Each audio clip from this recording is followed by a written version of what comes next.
उद्योग, व्यापार, कृषि, पर्यटन र सहकारी समृद्धिको लागि देशभित्रै सिर्जना गरौँ रोजगारी। नमस्कार, स्वागत छ अर्थ विशेषमा। म भागवत भट्टराई।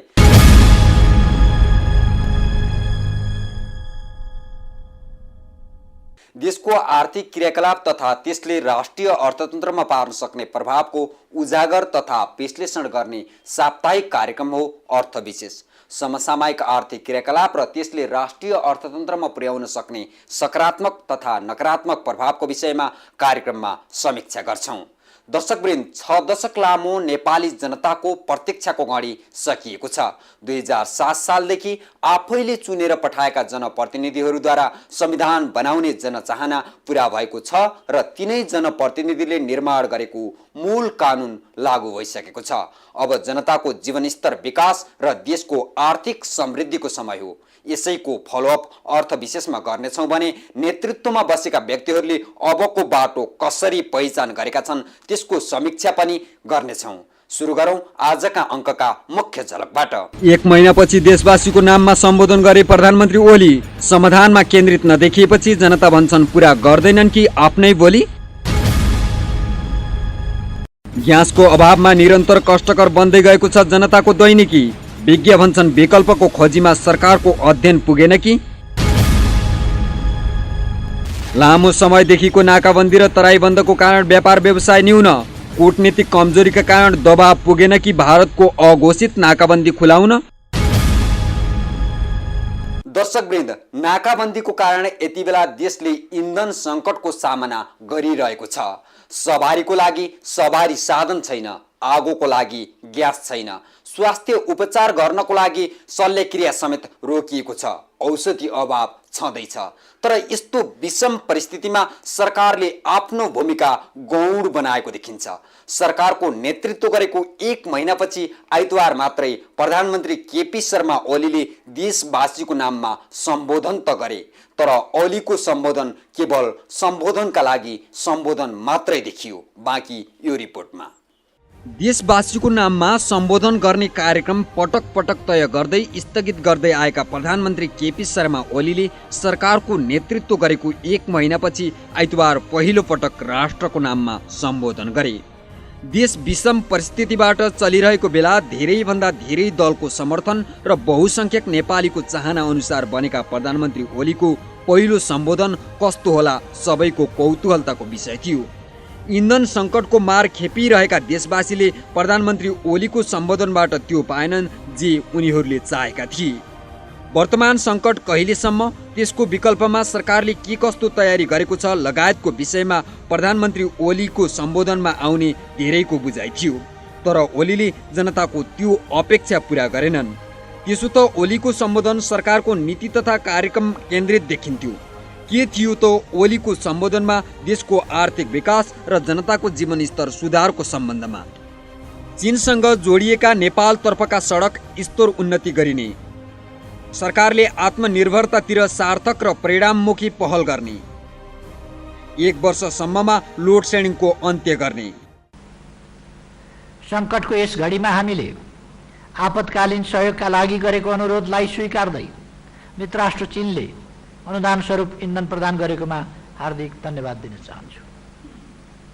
सदियौँदेखि हाम्रो व्यापारिक साझेदार रहँदै आएको चीनसँग समयानुकूल व्यापार विस्तार गर्दै नेपाललाई आवश्यक पर्ने पेट्रोलियम पदार्थ लगायतका वस्तुहरू आयात गर्ने दिशामा सरकारले प्रयत्न गर्नेछ। चीनसँग जोडिएका नेपालतर्फका सडक स्तरोन्नति गरिनेछ। पेट्रोलियम पदार्थको आयातका लागि अन्य मित्र राष्ट्रहरूसँगको पहललाई अघि बढाइनेछ। म स्पष्ट पार्न चाहन्छु, यो निर्णय कुनै देशका विरुद्ध लक्षित होइन, नेपालको व्यापार सम्बन्धलाई विविधतायुक्त र सन्तुलित बनाउने कदम हो। नेपाल अहिले व्यापार घाटा र असन्तुलनको बारीले थिचिएको छ। हामी मित्र राष्ट्र भारतसँग भूपरिवेष्टित राष्ट्रका हैसियतले समुद्रसम्मको पहुँचको हक तथा निर्बाध पारवहन अधिकार कुण्ठित नहुने र वस्तुहरूको आयात निर्यातमा कुनै प्रतिकूल असर नपर्ने गरी दुई देशबीच ऐतिहासिक सम्बन्धलाई विकास गर्न चाहन्छौँ। परनिर्भरता र पराश्रित अवस्थाको अन्त्य गर्न सरकारले आत्मनिर्भरतातिर सार्थक र परिणाममुखी पहल गर्नेछ। सरकारको सर्वोपरि जोड स्वच्छ र नवीकरणीय ऊर्जाको विकासमा आत्मनिर्भर बन्ने कुरामा रहनेछ। 1 वर्षसम्ममा लोड सेडिङको अन्त्य गर्दै विद्युतीय तथा जैविक ऊर्जाद्वारा खाना पकाउने र ग्यासमाथिको निर्भरतालाई न्यून गर्ने घोषणा मैले गरिसकेको छु। यसका लागि सरकारले चालु जलविद्युत आयोजना र प्रसारण लाइनहरूको निर्माण द्रुत गतिमा सम्पन्न गर्ने, साना र मझौला आयोजनामा लगानी गर्न चाहनेहरूलाई प्रोत्साहन दिने, विद्युत खरिद सम्झौतालाई सहज रूपमा अगाडि बढाउने र नवीकरणीय ऊर्जालाई उच्च प्राथमिकता दिनेछ। सौर्य ऊर्जाका माध्यमबाट 1 वर्षमा कम्तीमा 200 मेगावाट विद्युत उत्पादन गरी राष्ट्रिय प्रसारण लाइनमा जोडिनेछ। सेना, प्रहरी र सशस्त्र प्रहरीका ब्यारेकहरू, विद्यालय र होस्टलहरू, कारागार लगायतका स्थानमा जैविक ग्यास र ऊर्जा उत्पादन गर्न तत्काल काम सुरु गरिनेछ। फोहोरबाट ऊर्जा उत्पादनका लागि ठोस कदम चालिनेछ। जियोथर्मल प्लान्ट लगायत ऊर्जाका अन्य वैकल्पिक उपायहरूको सम्भाव्यता अध्ययन गरी काम अगाडि बढाइनेछ। चालु जलविद्युत आयोजना र प्रसारण लाइनहरूको निर्माण द्रुत गतिमा सम्पन्न गर्ने, सौर्य ऊर्जाका माध्यमबाट 1 वर्षमा 200 मेगावाट विद्युत उत्पादन गरी राष्ट्रिय प्रसारण लाइनमा जोड्ने, फोहोरबाट ऊर्जा उत्पादनका लागि ठोस कदम चालिने, जियोथर्मल प्लान्ट लगायतका ऊर्जाका अन्य वैकल्पिक उपायहरूको सम्भाव्यता अध्ययन गर्ने, सहरी क्षेत्रमा विद्युतीय सार्वजनिक सवारी साधनलाई विशेष प्राथमिकता दिने, काठमाडौँ उपत्यकामा विद्युतीय मेट्रो रेल सञ्चालनको लागि तयारी कार्य तत्काल अघि बढाइने, तत्कालीन र दीर्घकालीन दृष्टिले इन्धन भण्डारण क्षमता वृद्धि गरिने, पेट्रोलियम पदार्थको अन्वेषणमा विगतमा सुरु गरिएका कामहरूलाई तीव्रता दिइने, आगामी 2 वर्षभित्र आधारभूत खाद्य वस्तुहरूमा आत्मनिर्भर हुने कार्ययोजना ल्याउने, संसदमा विचाराधीन पुनर्निर्माण सम्बन्धी विधेयक यथाशीघ्र पारित गर्दै पुनर्निर्माण प्राधिकरण तत्काल गठन गरिने, मध्य पहाडी लोकमार्ग, हुलाकी मार्ग, त्रिभुवन अन्तर्राष्ट्रिय विमानस्थलको विस्तार र स्तर उन्नति गर्नुका साथै निजगढ अन्तर्राष्ट्रिय विमानस्थल तथा काठमाडौँ तराई मधेस द्रुत मार्ग निर्माण लगायतका राष्ट्रिय गौरवका आयोजनाहरूलाई अघि बढाइने, पूर्व पश्चिम लोकमार्गलाई 4 लेनको बनाउने, काठमाडौँ उपत्यका र अन्य ठुला सहरहरूमा सरसफाई कार्यक्रमलाई जैविक ऊर्जा उत्पादनसँग जोडेर सञ्चालन गर्ने, काठमाडौँ लगायतका सहरहरूमा विद्युतीय मेट्रो सेवा चलाउने, विद्युतीय रेल सेवा सीमावर्ती क्षेत्रसँग समेत जोड्ने गरी सञ्चालन गर्ने जस्ता कार्यक्रमहरू अघि बढाउन सरकार क्रियाशील रहने, तराई मधेस लगायतका पिछडिएका क्षेत्र, विपन्न वर्ग र समुदायका मानिसहरूलाई परिचय पत्र वितरण गरी उनीहरूको उत्थानका लागि विशेष कार्यक्रम सञ्चालन गर्ने। मिनी बजेटको आकार दिएको प्रधानमन्त्री ओलीको सम्बोधनभित्र धेरै कुरा अटाउन खोजे तापनि कार्यान्वयनका लागि निकै चुनौतीपूर्ण देखिन्छ। ठुलो महत्त्वाकांक्षाका साथ 1 वर्षभित्र लोड सेडिङ अन्त्य गर्ने कुरा ओलीको सम्बोधनमा आए तापनि ऊर्जा मन्त्रालयका अधिकारीहरूले 1 वर्षभित्र लोड सेडिङ अन्त हुन नसक्ने दाबी गरेका छन्। जनता सामु ख्याति कमाउनको लागि यस किसिमको कार्यक्रम सार्वजनिक गरिएको र अन्ततः यी कार्यक्रम कार्यान्वयन नहुँदा ओली नेतृत्वको सरकारलाई घाटा पुग्ने विश्लेषण गर्न थालिएको छ। आइतबारको ओलीको सम्बोधनले कम्तीमा आम सर्वसाधारणलाई धैर्यता बोध गराउन सक्ने प्रकारको हुनुपर्ने थियो, तर उनको सम्बोधनले जनतालाई अत्याउने काम सिवाय केही भएको देखिँदैन। त्यसैले कार्यान्वयनमुखी नीति तथा कार्यक्रम र दैनिकी सहज बनाउने तर्फ सरकारको ध्यान केन्द्रित गर्ने हो कि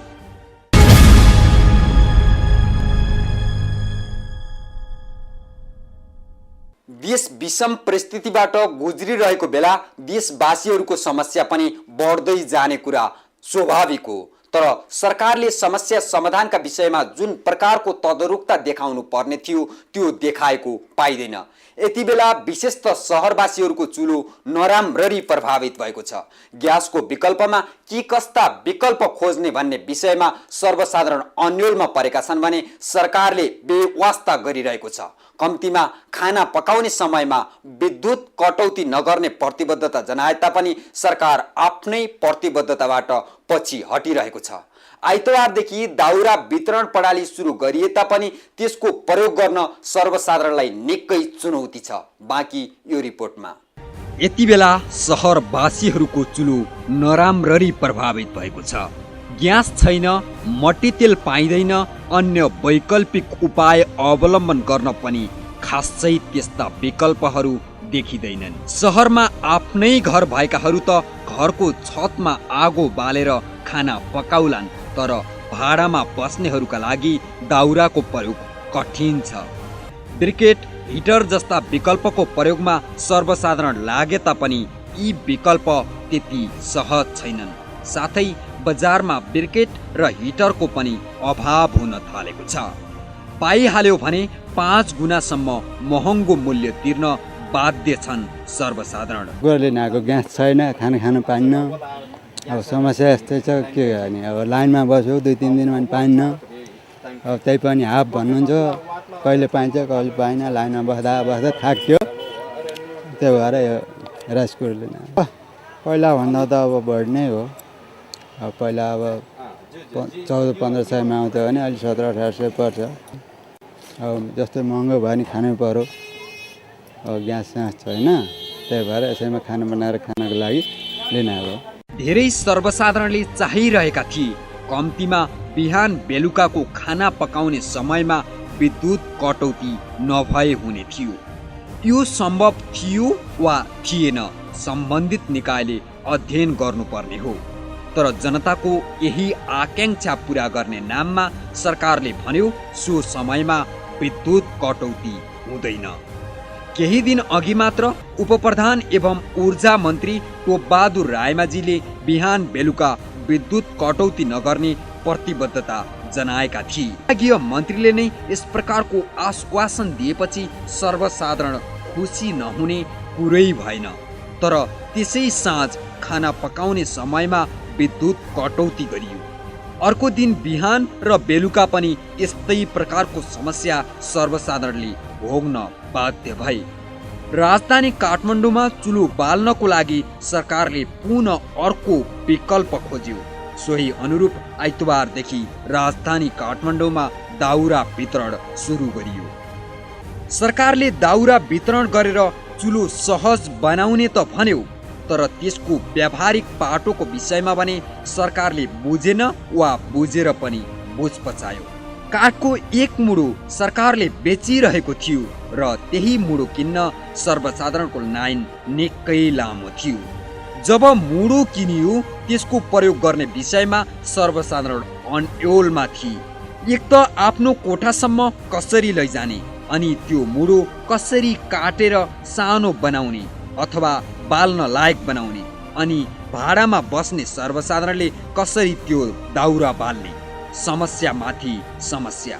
कम्तीमा दाउरा चिरेर बेच्दा थोरै भए पनि सहज हुने सर्वसाधारणको प्रतिक्रिया छ। त्यो देखाउनु तपाईको अब यो कसरी लड कहाँ लड चिर्ने भनौँ न। हेर्नु यति अब मुढाहरू छ, त्यो मुढाहरू चिर्नलाई ठाउँै छैन, त्यसले गर्दा सहज राम्रो छैन। अब यसलाई चाहिँ तपाईँको अब कुपन पनि बिहानै आउनेले पाउने, अब दिउँसो आउनेले कुपन नपाउने। अब यो मुढा कसरी केमा लिएर जाने समस्या छ तपाईँको। त्यसले गर्दाखेरि अब पकाएर खानलाई पनि मुस्किल भयो होइन। कति दिन चाउचाउ खाने, चिउरा कति दिन खाने, एकदम गाह्रो छ। अब के गर्ने, देशको स्थिति यस्तो छ। अब साह्रै समस्या परेको छ। अब अरू त अब घरवालाहरूले तपाईँको भित्र हावा बाल्न दिँदैन, बाहिर बाटोमा पकाउनु पर्छ। त्यही पनि अब त्यो दाउरा कहाँ लगेर चिर्ने, त्यस्तो एकदम समस्या छ। हो, देश नै नाकाबन्दीको मार खेपिरहेको समयमा देशवासीको जीवन प्रभावित हुने कुरा नौलो होइन। तर सरकारले यो समयमा जुन प्रकारको दायित्व निर्वाह गर्नुपर्ने थियो त्यो गर्न सकेको छैन। विकल्पको खोजीमा सरकार न त क्रियाशील भएको देखिन्छ, न त उसले देखाएको विकल्प वैज्ञानिक अथवा प्रयोग गर्न लायक देखिन्छ। कम्तीमा देखाएको विकल्प सहजै सर्वसाधारणले प्रयोग गर्न पाए आहतको यो समयमा थोरै भए पनि राहत हुने थियो कि। नाकाबन्दीको कारण जनताको दैनिकी दिन प्रतिदिन कष्टपूर्ण बन्दै गएको छ। देशको अर्थव्यवस्था पनि डामाडोल भएको छ। दुई देश बीचको व्यापारमा निकै ह्रास आएको छ। देशको राजस्वमा समेत यसको ठूलो प्रभाव देखिएको छ। गत साउन र भदौ महिनामा केही समय भएको तराई आन्दोलनले नेपालको आयातमा निरन्तर प्रभाव पारिरहेको छ। त्यो समयमा केही समय नाकाबन्दी हुँदा 18% को आयातमा कमी आएको छ। बाँकी यो रिपोर्टमा। गत साउन महिनादेखि तराई मधेसमा आन्दोलन जारी छ भने असोज महिनादेखि भारतको नाकाबन्दी थपिएको छ, जसको कारण मुलुकले प्रत्यक्ष रूपमा 10 खरबभन्दा बढीको घाटा बेहोरेको आंकलन गरिएको छ। जारी तराई आन्दोलन र नाकाबन्दीको कारण विशेषतः नेपाल र भारत बीचको व्यापारमा ठूलो अन्तर देखिएको छ। नेपाल र भारत बीचको व्यापार अत्यन्तै न्यून मात्रै देखिन्छ। यति बेला चालु आर्थिक वर्षको पहिलो 2 महिना साउन भदौमा मात्रै नेपाल र भारत बीचको व्यापारमा उल्लेख्य कमी देखिएको छ भने नेपालको आयात व्यापार समेत घटेको छ। जबकि साउन र भदौ महिनामा भारतले नाकाबन्दी लगाएको थिएन। यो नेपालको तराई आन्दोलनको प्रभाव मात्रै देखिन्छ। तराईमा जारी आन्दोलनले सीमा नाकाहरूमा अवरुद्ध भएपछि भारत सहित तेस्रो मुलुकबाट हुने आयातमा कमी आएको छ। चालु आर्थिक वर्षको पहिलो 2 महिनाको आयात अघिल्लो वर्षको सोही अवधिको तुलनामा 18% ले घटेको व्यापार तथा निकासी प्रवर्धन केन्द्रको तथ्याङ्क छ। यस वर्ष साउन र भदौ महिनामा 1 खर्ब 6 अर्ब रुपैयाँ बराबरको सामग्री नेपाल भित्रिएको छ। गत आर्थिक वर्षको पहिलो 2 महिनासम्म 1 खर्ब 29 अर्ब रुपैयाँ बराबरको सामग्री आयात भएको थियो। सोयाबिन तेल, रासायनिक मल, उनी, तयारी कपडा, फलाम, जिंक बाहेक विदेशबाट आउने सबै वस्तुको आयात दर घटेको छ। समीक्षा अवधिमा सबैभन्दा बढी सुनको आयात 82.9% ले घटेको निकासी प्रवर्धन केन्द्रले जनाएको छ। यस वर्ष साउन र भदौमा 2 अर्ब 25 करोड रुपैयाँ बराबरको सुन आयात भएको छ। यसैगरी भारतबाट हुने पेट्रोलियम पदार्थको आयातमा झण्डै 45% ले कमी आएको देखिएको छ। अघिल्लो वर्ष यसै अवधिमा 21 अर्ब 50 करोड रुपैयाँ बराबरको पेट्रोलियम पदार्थ आयात भएकोमा यस वर्ष 11 अर्ब 85 करोड रुपैयाँ बराबरको आयात भएको केन्द्रको तथ्याङ्कमा उल्लेख गरिएको छ। तर अन्तर्राष्ट्रिय बजारमा तेलको मूल्य घटेको कारण रकममा आयात घटेको देखिए पनि परिणाममा भने खासै ठूलो गिरावट नआएको नेपाल आयल निगमले जनाएको छ। साउन र भदौ महिनामा तयारी सिमेन्ट 42%, सिमेन्ट क्लिङ्कर 40% कम नेपाल भित्रिएको छ। यसैगरी तामाको आयात 35% ले घट्दा इलेक्ट्रोनिक तथा इलेक्ट्रोनिक सामग्रीको आयातमा पनि 34% ले गिरावट आएको केन्द्रको तथ्याङ्कले उल्लेख गरिएको छ। यसैगरी औद्योगिक फ्याक्ट्री एसिडको आयात पनि 22.5% ले घटेको छ। समीक्षा अवधिमा ऊन तथा ऊनीजन्य उत्पादनको आयात भने 23% ले बढेको छ। यो तथ्याङ्कले प्रस्तुत गर्छ कि सीमामा देखिएको समस्या तथा बन्दको कारण व्यापारमा कति धेरै प्रभाव पर्छ। सधैँजसो उल्लेख्य वृद्धि हुने आयात व्यापारमा समेत 18% ले ह्रास आएको छ। तर त्यसपछि असोज र कार्तिक महिना पूर्ण रूपमा तराई बन्द र भारतको नाकाबन्दीको सामना गर्नु पर्यो। सामान्यतया तराई बन्दको कारण मात्रै 18% को आयात व्यापारमा कमी देखिएको र निर्यात व्यापारमा पनि नकारात्मक प्रभाव देखियो। तर थप 2 महिनाको तराई आन्दोलन र भारतको नाकाबन्दीको कारण वैदेशिक व्यापारमा त ह्रास आएको छ नै, ढुवानीमा देखिएको प्रभावको कारण आन्तरिक व्यापार समेत उल्लेख्य कमी आएको छ। यो अवधिमा भारतसँगको व्यापार 4 महिनाको अवधिमा भारतसँगको व्यापारमा 60 देखि 90% को ह्रास आउने आंकलन समेत गरिएको छ। भारतबाट सबैभन्दा बढी आयात गरिने पेट्रोलियम पदार्थको आपूर्ति 2 महिनादेखि ठप्प प्राय हुँदा भारतसँगको व्यापारमा उल्लेख्य कमी आएको हो। नाकाबन्दीको प्रभावका कारण आयात व्यापारमा कमी आए तापनि बजारमा अत्यावश्यकीय सामग्रीको अभाव र अत्याधिक मनपरी र मूल्य वृद्धिको कारण सर्वसाधारणले भने शास्ति खेप्नु परेको छ। झण्डै 2 महिनादेखि भारतले नाकाबन्दी गरेर भू परिवेष्टित देशको पारवहन अधिकार कुण्ठित त गरेको छ नै, अमानवीय व्यवहार समेत प्रस्तुत गरिरहेको छ। तर सरकारको कूटनीतिक कमजोरी हुँदा विश्व समुदायबाट जुन प्रकारको सहयोग नेपालले पाउनुपर्ने थियो त्यो सहयोग पाउन सकेको छैन। हवस् त अर्थविशेषलाई यही बिट मार्न चाहन्छौँ। अर्को हप्ता नयाँ विषय र प्रसङ्गका साथ हाम्रो उपस्थिति हुने नै छ। कार्यक्रम अर्थविशेष हेर्न नबिर्सिनुहोला। नमस्ते।